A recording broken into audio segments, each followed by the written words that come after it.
You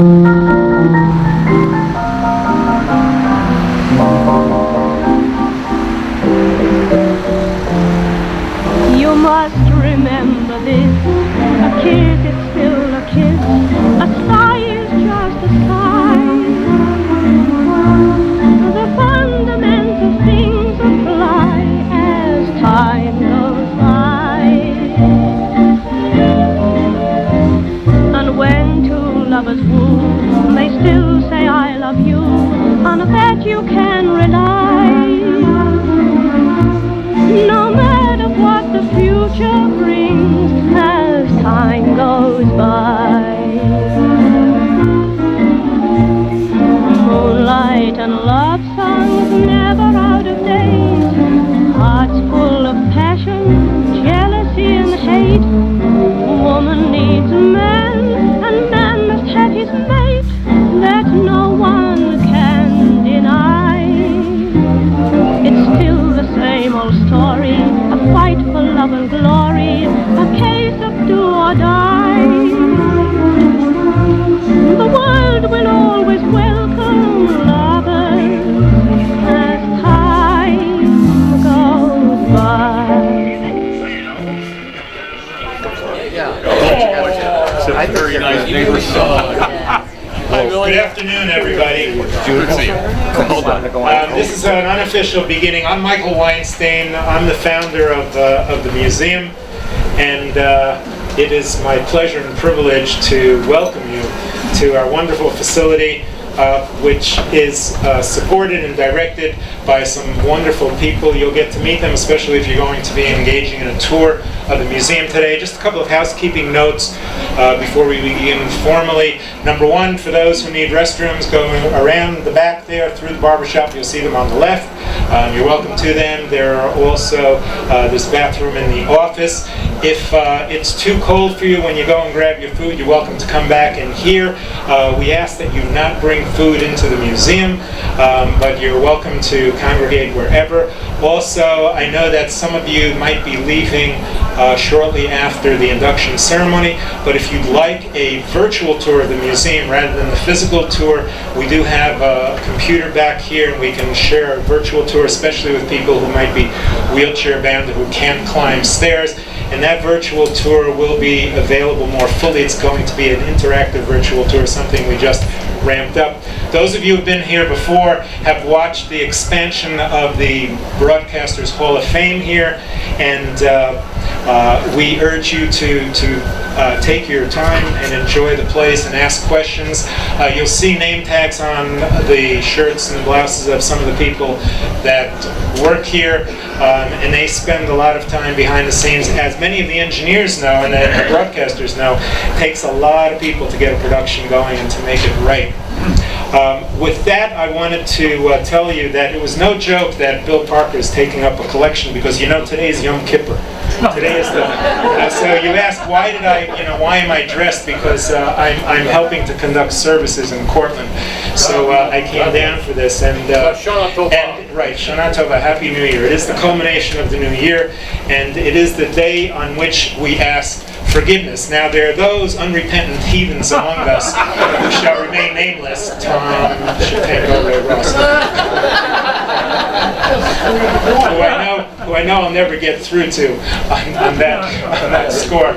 But it was very kind of, especially Ray, when he realized it and I realized it. We blew it.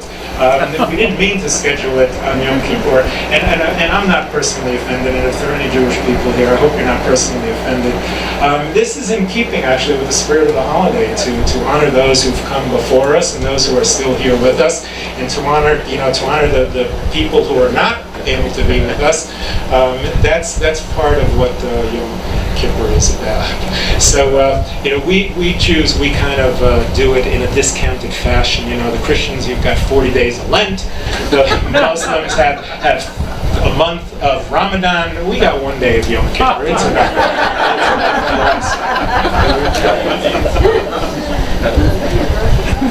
You know, this is all thanks to Tom Shatenko, and I know he doesn't like the credit for this, but too bad, because people should know of history. After all, that's what this museum is all about. And when Tom first came to me and asked, and this was 7 years ago already, and asked, Mike, could I have a small space, literally a closet? I want to store some things for the Southern Tier Broadcasters Association, calling it a Hall of Fame. And at the time, I reflected a little bit, and I said, yeah, I guess that's right, because it's history, and then we are about history. But I've come to the realization and the understanding and the appreciation for the wordsmith art that is expressed by brilliant broadcasters that we honor today, plus the people who stand behind them and who make it all happen. It is true art, and it does belong in a museum. And I'm so happy to arrive at that realization that this has evolved to the point where we are celebrating not just people, we're celebrating art, and we're celebrating accomplishment. And so with that, I'd like to turn this over to Tom, but just one caveat. When Tom did talk to me about this, all he did was plant a seed, and look what this has grown to, and really as the father or the conceiver of all this, much credit goes to you, and then to all of my colleagues who work in the museum. I hope you'll get to meet them all. They're a wonderful group, and especially the one who heads the group, our resident artist, Eric Ekman, right back here, and then Jana Rudler, who is our professional, both in training and in practice, and one of the best museum directors in the country. We have wonderful people here on both sides, the museum and the broadcasting side. So thank you all for coming. Enjoy yourselves. There will be tours of the museum afterwards, and have a great day and a great evening.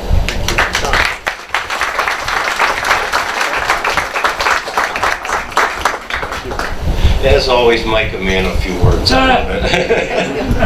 Well, first I want to welcome everybody and thank everybody. It's been a long 7 years, and I think we've come a long way with honoring some people that certainly deserve to be honored in our industry. I kind of felt that if I didn't do something, that all these people would be lost, and nobody would ever know that they existed and what they did. So this is what we did, and Ray Ross, my co-founder with me, Hank Summers, but Bill Parker, Don Webb, the original crew of people that started this thing, we've come a long way. So welcome, thank you for coming. Now I'm going to introduce Ray Ross. All right. Thank you. We'll save my jokes for later, but I can't resist saying that we have a new name for Tom. Tom the Conceiver. Okay. Good, Tom. That's good. Very nice. Y'all should have gotten one of these. If you haven't, please do. It's a listing of all of the people that have been inducted into the Hall of Fame over the past couple of years. And it's a handy thing. Also, when we're done, and we'll move right along here, we hope you'll stick around for a couple of minutes, particularly if you're not going to the reunion tonight, because there's a lot of people that I want to say hi to, like Don Webb and some of the others, that if you leave and I don't get a chance, we've missed that opportunity. I'd love to shake some hands and take some pictures and so on. The lay of the land is going to be simply this. I'll introduce the first three inductees. If the inductees will have a few words, we'll have a little bio of them, and if they would come up, Tom will hand them their official induction documentation, and then we'll move on from that. So we should move along real good. All right. Yes. We have a special guest with us today, both here at the Bundy for the Southern Tier Broadcasters Hall of Fame, and tonight at the reunion. And we want to thank our good friend Scott Phillips over there at For Your Listening Pleasure and Scott's TV for helping us get some people that have a profile that is in the stratosphere. Everybody here is high profile, but we have a profile in the stratosphere. And the first person we want to acknowledge here today with a special award for coming and being part of our Binghamton broadcasting community and Southern Tier Hall of Fame community is Edward Herrmann. Now, Edward Herrmann is a nationally known actor. You've seen his work. I know you have. We'll have a reel that we'll be showing a couple of minutes of Ed Herrmann's stuff tonight. You may recall the Dodge commercials that ran for about 8 years with a kind of a tall guy with glasses. Ed was in that. He was in the original Great Gatsby, The Great Walter Pepper. I've got 4 pages of Ed Herrmann stuff out here. And Ed is probably best known for his portrayal of Franklin Roosevelt in the movie Eleanor and Franklin, which earned him Best Actor Emmy nominations. Am I saying that right, Ed? Pretty much. Pretty much. You have an agent who... The Emmy came later, but that's all right. You have an agent who must be worth his weight in gold, because you were telling me you're still working. Well, I just finished an episode of The Good Wife. I have a continuing character on that. Isn't that the coolest Recording thing? the book, and so, yeah. Isn't that? Ed'll be, you'll be, well, you're going to duck out of here for a little bit, but he'll be over at the reunion tonight. So if you were planning on coming to the reunion, or if you can grab Ed, he'd sure be happy to meet with you. Say hello, take your picture, whatever. So let's start. So Ed can get on your way. Our Special Achievement Award here at the STBA Hall of Fame. Mr. Ed Herrmann, ladies and gentlemen. Come on up here. If you want to say something fine, if not, that's okay too. Well, every actor secretly has an Oscar speech tucked in his back pocket. No, I'm never going to admit an Oscar. But in fact, I'd like to thank the Academy. I would like to thank my people. What they really mean is, I did it in spite of all of you. And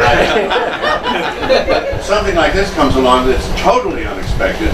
I have nothing to say except thank you. It's just lovely to be here. It's wonderful to see all these people on the walls. I had no idea that Binghamton had such a deep history in broadcasting and in radio and in broadcasting and television. It's wonderful. Thank you.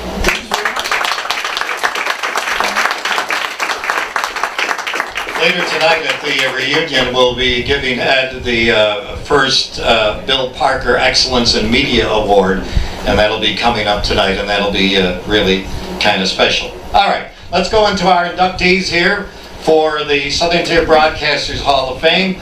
We have a bunch of people, and we're going to start, and also, you, as I say, you can come up and make a comment or two, but not too long, Ted.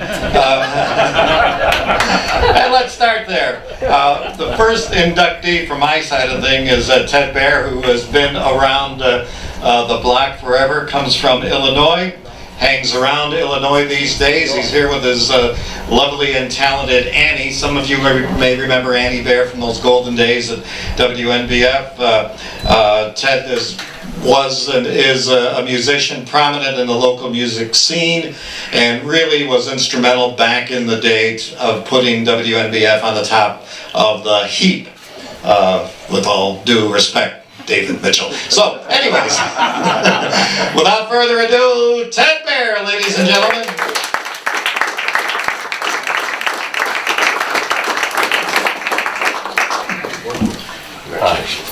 Thank you.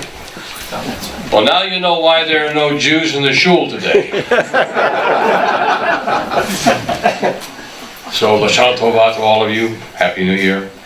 And this Day of Atonement. Well, I got a lot of atoning to do. I do want to say that your mullet still looks good. God, it's getting so white. But it's good to see Bill Parker still has hair, too.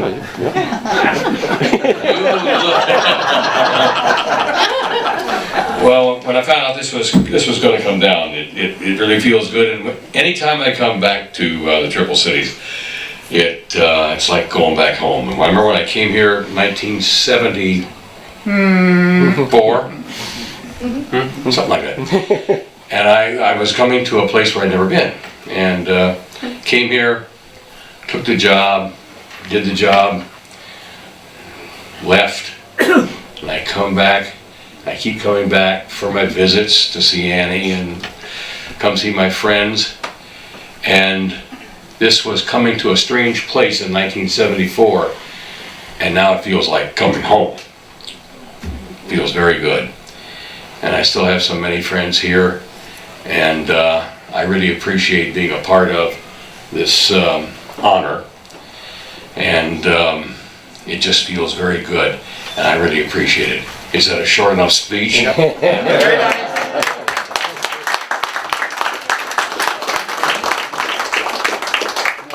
He's not kidding. That was about the least he's ever speaking. Good for you, Tim. I'm on tonight, too. Yeah, I know. Listen, we did our reunion last year. They were ready to kill us. We went 3 hours and 10 minutes. That ain't happening again, let me tell you. The way we're going here, it's going to be 3 hours and 10 minutes. Am I right? And the others, please, if you're not accustomed to the microphone, don't feel you have to say anything. That's not necessary. Well, we have some you'll get the idea. All right, let's move on. Years and years and years ago, there was a guy that was very instrumental in WE&E in the operation of the radio station. He was there in the very, very beginning, and his name is Jack Fischler. Jack came to town as an engineer, kind of emerged into a station manager, and he was very, very much involved in the build out of WE&E, and later making that transition from what it was to a top 40 radio station and a very successful radio station. Jack worked for the Ottaway newspapers. He knew Jim Ottaway, and just a great man and a great broadcaster. And this is really what it's all about. Jack was the corporate engineer when WE&E was purchased by Merv Griffin, and if you knew Jack, you knew he could work on transmitters with the best of them, and if something needed to be done, he could fix it with a paper clip and a rubber band. And one of the things that I liked about Jack as a disc jockey was that he respected the disc jockeys, and if the disc jockey said, "Jack, I need this," he was there to do it. Jack's daughter and son are both here. Where's Jackie? Right here. Jackie Fischler, ladies and gentlemen. Say hello to Jackie Fischler. This is Jack's daughter. And Jack's son, I'm sorry, I forgot your name. Tom? Jim Wilson. Jim. Why don't the both of you come up here so everybody can see you, and we'll give you a certificate, and we'll do that. I knew Jackie, your family had a cottage at one time, right? And I came up to see you when you were 14 years old. Probably. And now you're 24 years old. And we're happy you're here. Something you want to say, Jackie? I just want to thank everybody for allowing this to recognizing my dad, because he was a very dedicated and hard-working worker. He loved radio. He loved it since he was a teenager, and he loved it up until he died. And I want to thank everybody for remembering him, especially Ray Ross. And just a little note, my brother and I both worked at Weenie, but we were told that we should never screw up because we were his children, and so we had to do extra good. So I did the church remotes, and my brother did Sunday morning announcing. So we kept it all in the family. Went up to see the transmitter today. It was kind of sad, kind of almost didn't recognize it because it's so overgrown, but it was nice memories. So thank you again.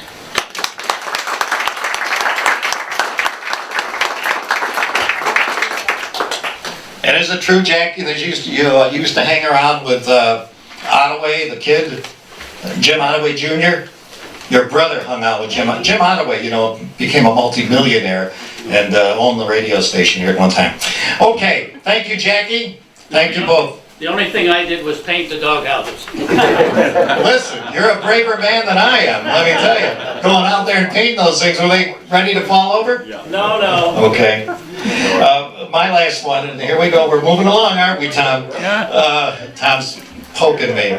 One of the other broadcasters, and I feel real close to this bunch of people, we recognize the radio guys and the TV guys. We very seldom, or if ever, talk about the contribution that cable has made to our community, particularly in their relationship with television. And, you say cable TV, and you think of Time Warner Cable, and boy, they cost a lot of money, and blah, blah, blah, blah, blah. But, back in the day, somebody had an idea, and somebody put that idea together. And a fella named Clark Cook got together with Larry Flynn, and was it Jim Strevey was in the early days, and they decided this would be a pretty good idea to run wires to people's houses so they can pick up TV. What? We get it over the air for free. Cable? What a dumb idea. Well, As it turns out, these guys were visionaries, and Clark Cook and the gang out there, later with the boys, which we'll talk about a little bit later, developed and built the first cable system here. It was Tri-Town Video, right? And then became Vestal Video. They all kind of merged and got bigger and bigger and bigger, and then what you see now is Time Warner Cable that you probably have in your house here in Binghamton, Endicott, Vestal, whatever, originated with Clark Cook and the boys. And one of the guys we wanted to mention and put in the Hall of Fame was Clark Cook. Later, Clark decided to take his fortune and spend it by buying WKOP. That wasn't the smartest idea, now was it? But bought WKOP, and I was fortunate to work with Clark there, and we spent 4.5 years at WKOP, and people tell me to this day, the guys that work there, and there's 2 of them right there, that was the best time and the best radio station they ever had, because Clark Cook was so kind to us.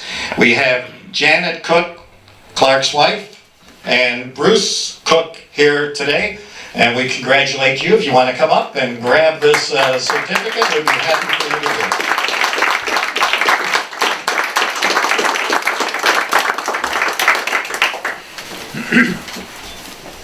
Thank you, Ben. I'll keep it real quick. Thank you very much. We all appreciate it. Both my brothers are here, and my mother, and my wife Amy, and it certainly means a lot. Thank you.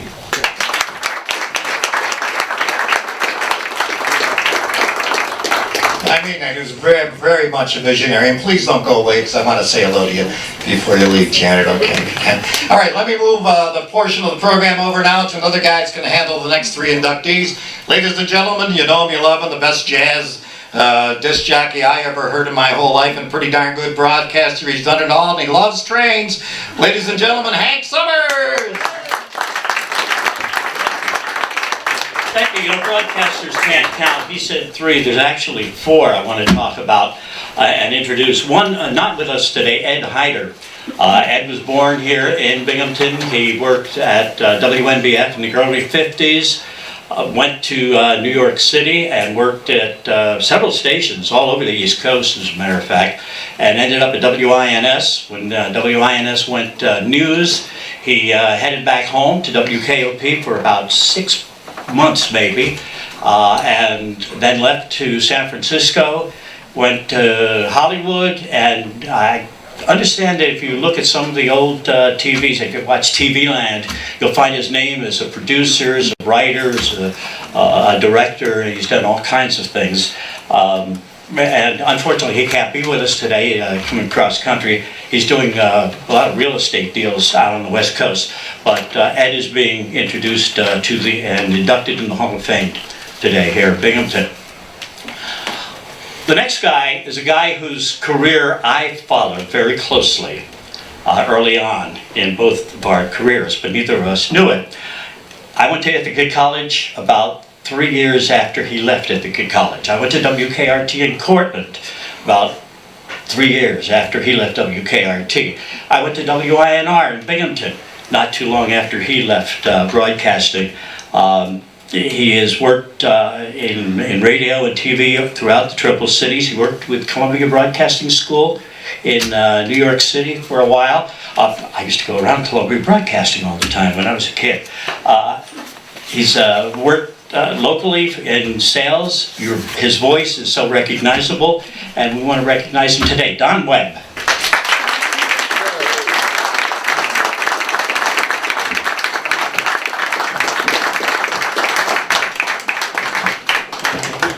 It's too tight for me to get this off.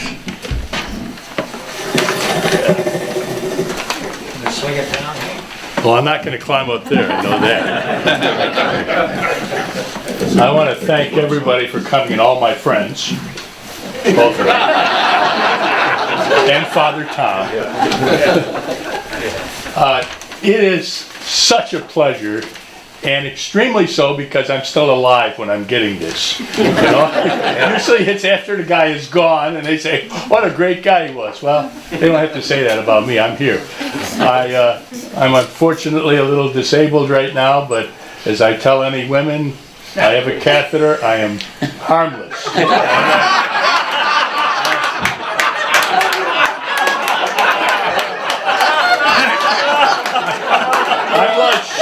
pool with a rope. I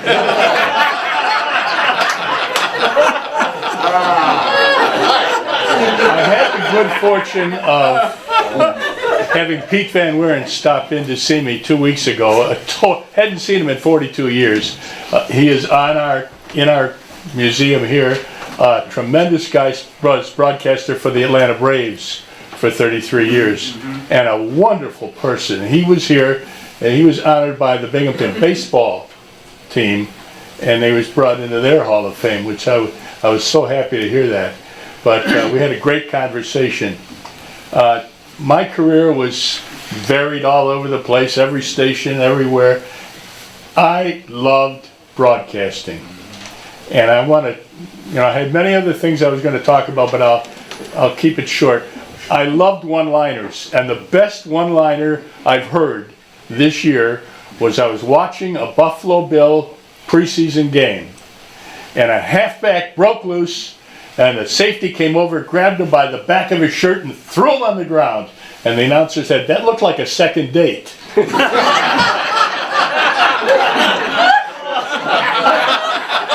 It's a great line. Thanks again from everybody, and thank you, all of you. Thank you.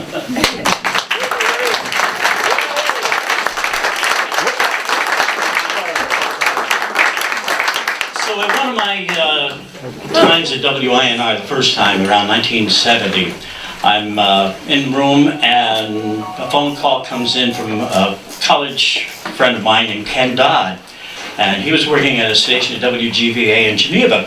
And he says to me, he says, "Hank," he says, "I got a guy here who loves sports, and we don't have anything for him to do here. And is there anything in Binghamton you can do?" He's a hippie.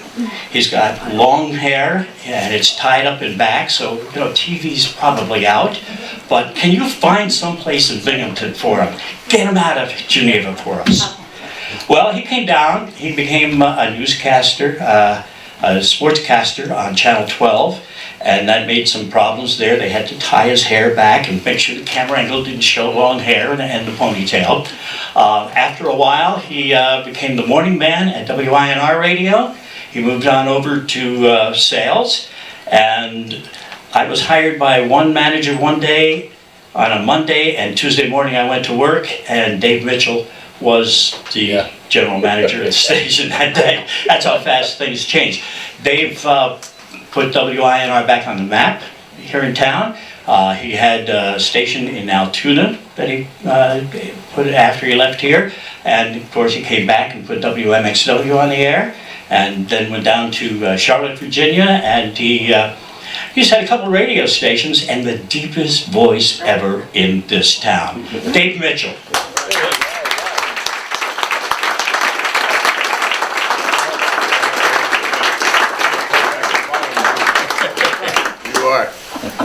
Tommy, thank you. Your program director in. I'm really not very comfortable around microphones.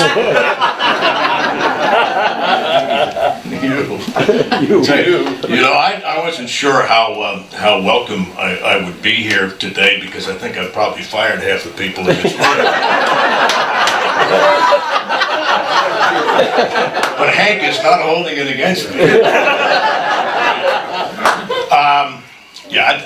I'll be really brief. Tommy, I'm deeply honored by this, and I imagine that you are the genesis and the catalyst of this honor. I don't take it lightly.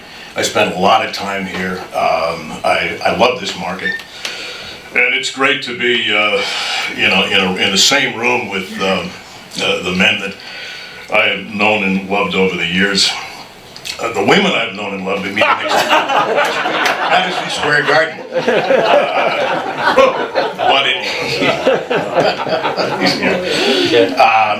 But I thank you all for coming, and I'm honored to be in your presence, and I'm especially honored to be in the presence of people who've already been inducted into the Hall of Fame, and today's inductees. I haven't seen Donnie Webb in 20 years, and I haven't seen Bill Parker in forever, since the days of the Zoom card, which only he will remember. Yeah, and I thank you very much for being here. Everybody for caring. I mean, look at this full room with a whole bunch of people who are deeply involved with the inductees and the history of Binghamton broadcasting. It's a great story, and I'm proud to have been involved with it. Thank you so much.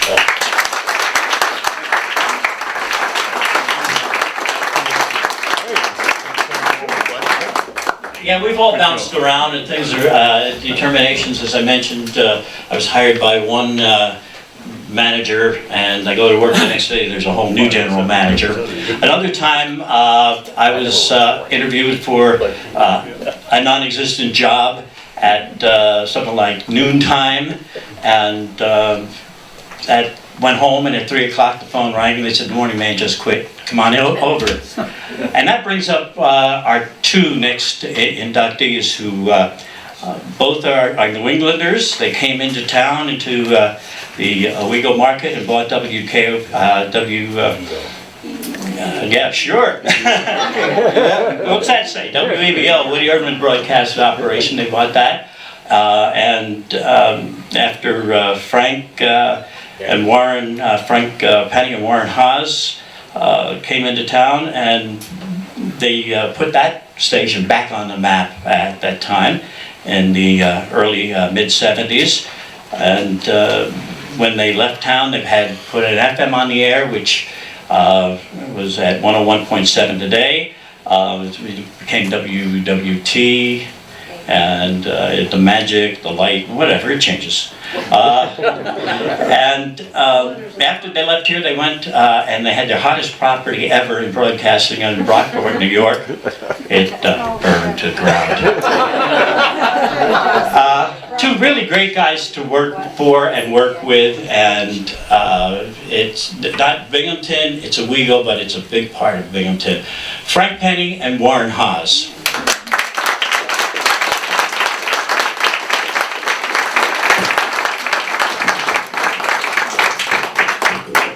They were trying to bake a turkey. They were trying to bake a turkey. It was Thanksgiving weekend. It's okay. Well, Let's talk. Yeah, don't try to. Let's talk.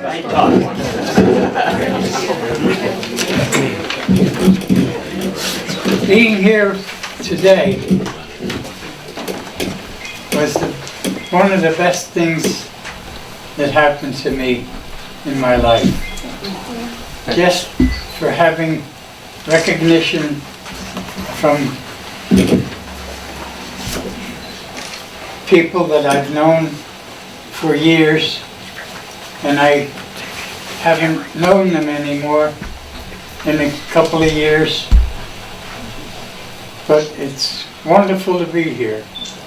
And I thank you all for being here yourselves. And I love you all.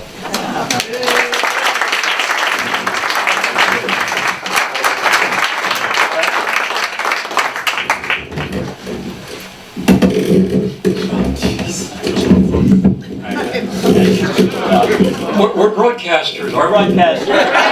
Not engineers. You're the engineer. Just talking to it. I'll just talk it. Bob, it is. you don't need Yeah, I'll talk aside. We're very, very honored that the Binghamton area broadcasters have recognized Warren and I when we came here in 1969, and we thought, here's a nice small town, very friendly people, and we spent 35 years in Owego, and they're very treasured 30 or 35 years, and during that time it's interesting that many people who are well known in the Binghamton market passed through Owego. It was a lot of people who worked at one time at WEBO, then went on to WKOP or INR or MXW or what have you. It's kind of training ground, would we say that, Warren? Or a beginning ground, whatever, anyhow. Warren and I go way, way back. We worked together. He was the station manager of a station in the Groton, New London market in Connecticut. And after being graduated from university a couple of months at one station in Connecticut, then I ended up in Groton, where Warren was the station manager, and we became very good friends as well as partners. And my wife, Grace, was introduced to us by Warren, as a matter of fact. So we go way, way back. Oh, yeah. Blind date, and blind date, never laughed.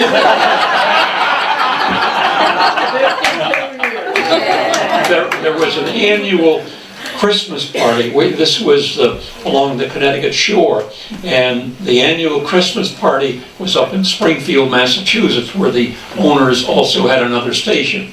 And every Christmas time, and you'd have snowy weather and that type of thing, and we would go up for the obligatory Christmas party.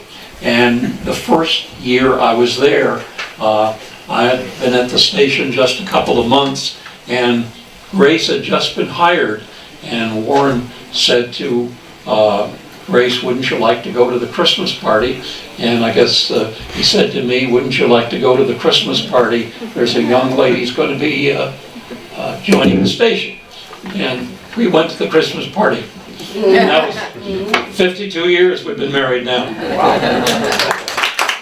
you, Warren. One of the things you ever did was introducing me to Grace. Thank you very much.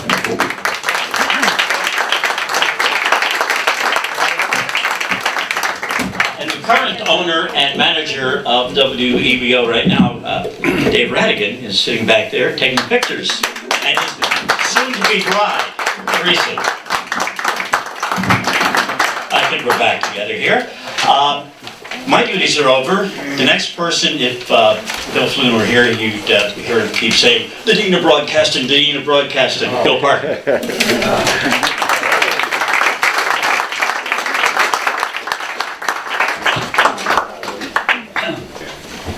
I'm really overwhelmed by all of the folks here today.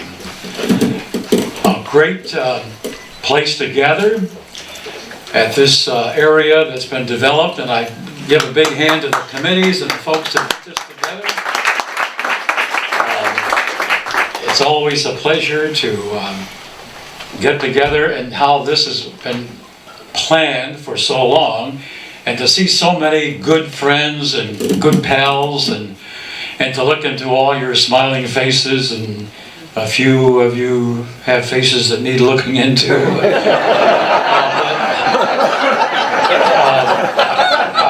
I appreciate, Ted, having you here, and so many friends that I recall working with and around, and you all have stories to tell, and that's what actually our business is all about, is storytelling. And all of you have a story to tell, and it's great. And I appreciate being on the committee to help with the honoring of 3 more for the Hall of Fame. And the first one is Bob Dunn. This goes back to the years when TV was getting ready to sign on the air. Bob was an assistant to WNBF sportscaster Jack Hand before TV came along, and later he became a radio control technician whose duties were to spin musical recordings and operate an audio console. And in 1949, WNBF TV went on the air, and Bob was asked if he would like to transfer to the TV area. And he declined, saying television was going nowhere. Well, as we know, WNBF TV increased its hours on the air, and he decided to move to the television side. He was a film projectionist, a cameraman, and then a director. And I recall in those days we had local television, in black and white, and it was live, no rehearsals. You just go on there. We had a show called the TV Ranch Club, and that was in the 50s. And Bob was a director, and we had some new commercials that we wanted to try out. One was called Ready Whip, and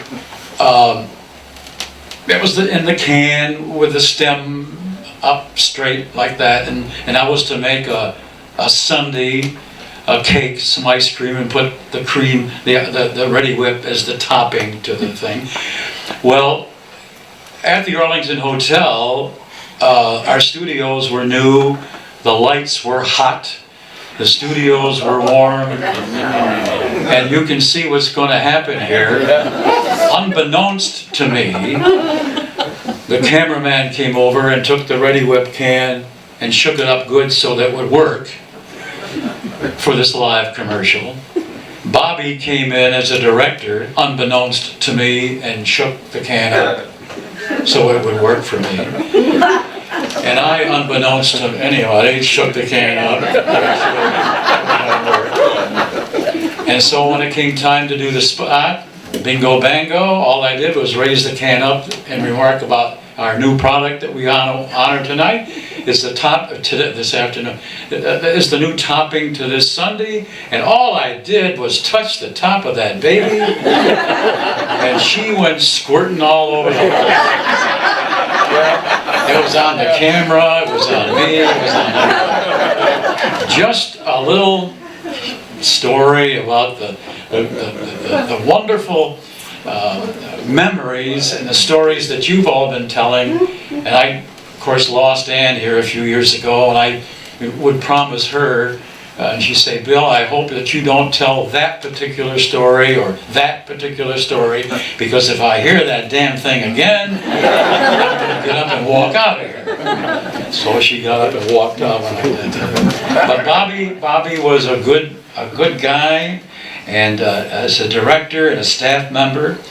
In 1956, the staff went on strike at WMBF-TV, and Bob went to Palm Beach, Florida, where he had a position as a director of newscasts and local shows.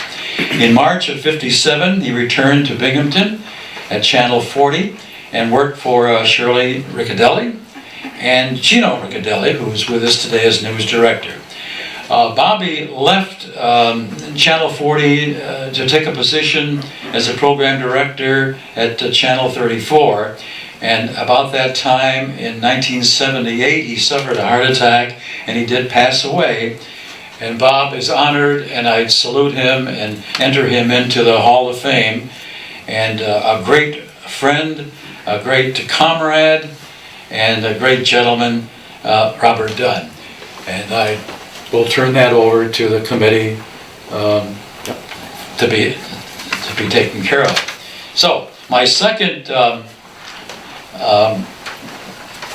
individual is Shirley Ricciardelli at WMBF Radio on April of '41. In July of '41, a switchboard operator and traffic clerk, also secretary to promotion manager. In 1953, copywriter, then copy chief for radio and television. She wrote and produced the first local TV ads in 1949 when WMBF TV went on the air. Do you remember the moon block fire back in the late 40s? That happened on the same evening that we signed on, December 1st, 1949. Also, August of '56 and copy chief and assistant to program director. Program director in charge of radio and TV operations, also in charge of copywriters. A writer of sales brochures and technical manuals, also wrote the script and appeared in a 30-slide presentation for salespeople. She also wrote a guide for hiring personnel. And in the 80s, a subcontractor hired by Fred Rieker to handle newspaper and radio advertising for Endicott Johnson, the shoe stores. And also Fred had her handle the accounts for Quezon, Cortland, and Ford Homes. Shirley passed away in 2011 at the age of 91. And again, entering her name into our Hall of Fame. Rick, would you like to come up and say a few words about Shirley and your work together, and don't trip on anything, and there we go. Gino Ricciardelli, ladies and gentlemen.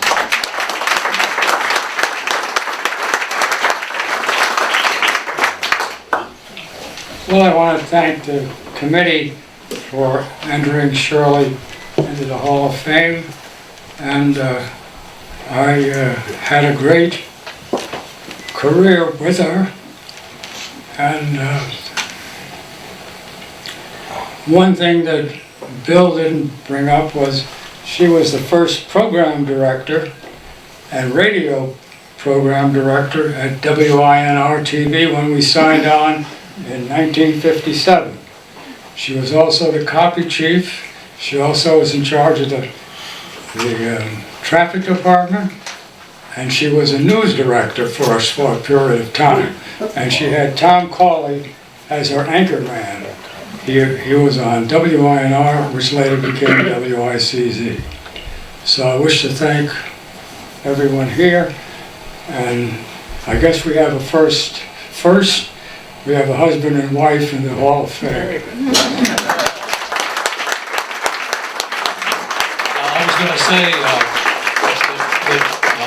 that Rick is in the Hall of Fame already. All right, my third salute goes to Phil Jacobs, and he is in and around here with us. Phil began his broadcast career while serving in the armed forces. Following his service, he moved to Cincinnati, where he worked in sports radio. He continued his radio career and moved to Lancaster, Pennsylvania. Phil, along with a broadcast trio of Fianti and Buchanan, had the largest audience in the southern tier in northeastern Pennsylvania while sports director on WMBF TV. He also did play-by-play for football for WMBF radio, and I can recall many a football game where I did the background and the introductions and the commercials while he did the play-by-play. I recall many of those happy days going up to Ithaca and out to different high school areas. He then moved on to Binghamton Barons hockey team, which became the Binghamton Dusters, then the Hartford Whalers. He continued to work with the Binghamton Whalers, which became the Binghamton Rangers. And following those years, he was hired by Jess Previer, general manager of ICZ, as an account executive. A few years later, Phil retired. His love has always been in sports. Phil is part owner of the St. Louis Cardinals. So a big salute to Phil Jacobs.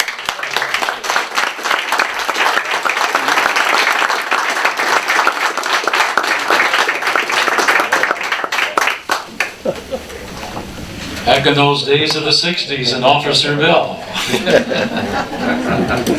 Thank you. You're welcome. Thank you very much. When I first got here in '68, actually you were doing the weather. Buchanan was not yet here. Mr. Buchanan, the Atlantic weatherman. Buchanan was in Elmira, as I recall.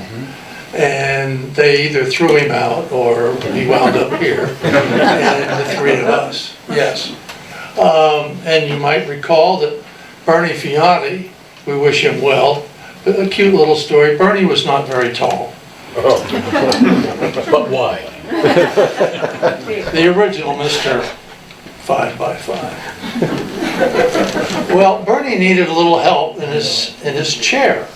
Because if he didn't have the chair behind the desk, here's Gilroy. We gave him, or actually he acquired, a New York Metropolitan phone book, which is awfully thick. One night, it must have been Buchanan, it couldn't have been you or me. Buchanan took the book. So here's Bernie doing the news that night. We had a good group. It was very warm in that hotel. You were at the, wherever that was, that other place, and we were in the bowels of the old Sheraton. And it was so warm there. And you might recall Tom Denon, who was here years ago, and has already been inducted. Tommy was in New York, but lost that job or left the job for whatever reason and wanted to come back. Well, George Dunham, who was the general manager, said, "Come on back, Tom. Didn't really have a job. He's a good guy and we'll find something." And they did. Well, Tom could complain more than anybody I've ever met, but he was humorous in doing it. He was always funny. One night, it was so hot, and he's typing away, and he hit the wrong key or something. He picks up this typewriter, computer, we didn't even know what a computer was. This was 1968 or so. Picks up, throws it down. The next morning, George Dunham comes back to the newsroom and says, "Tom, what happened here?" "Mr. Dunham, it just slipped off the desk and fell." George kind of looked at him and said, "Actually, I don't think he did say anything. He just shook his head. He knew damn well that this chain was being jerked." So, to be honored by your peers is about as good as it gets. There was a fellow down the road a piece by the last name of Clemens who said, when making a speech, make sure the beginning's pretty good and the end is pretty good, and make darn sure they come close together. Well,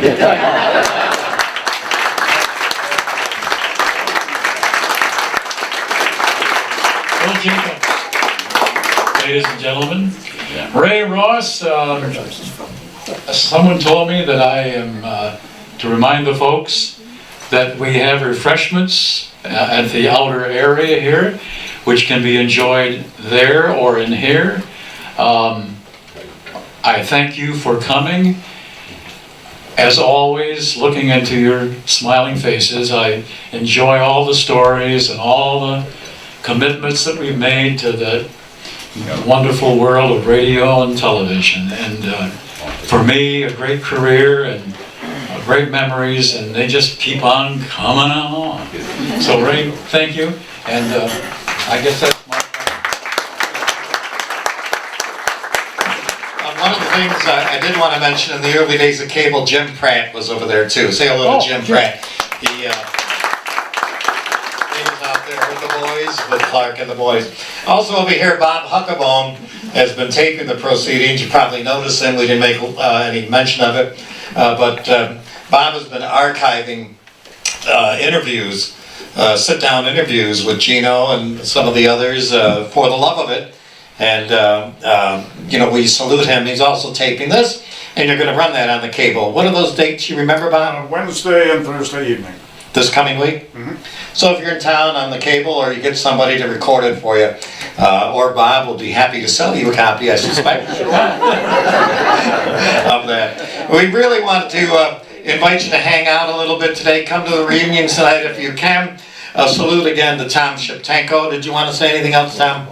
And really and truly, a salute to the staff here at the Bundy for making the space available for the Southern Tier broadcasters. Eric Ekman, Eric Zerbreg, Jana, and of course Mike Weinstein. Big hand for Mike Weinstein.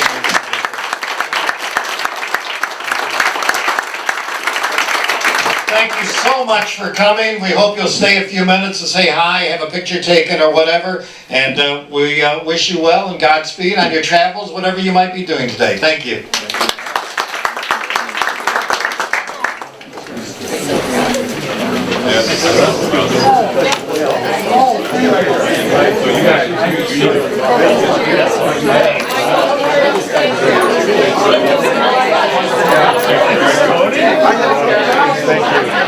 My grandfather,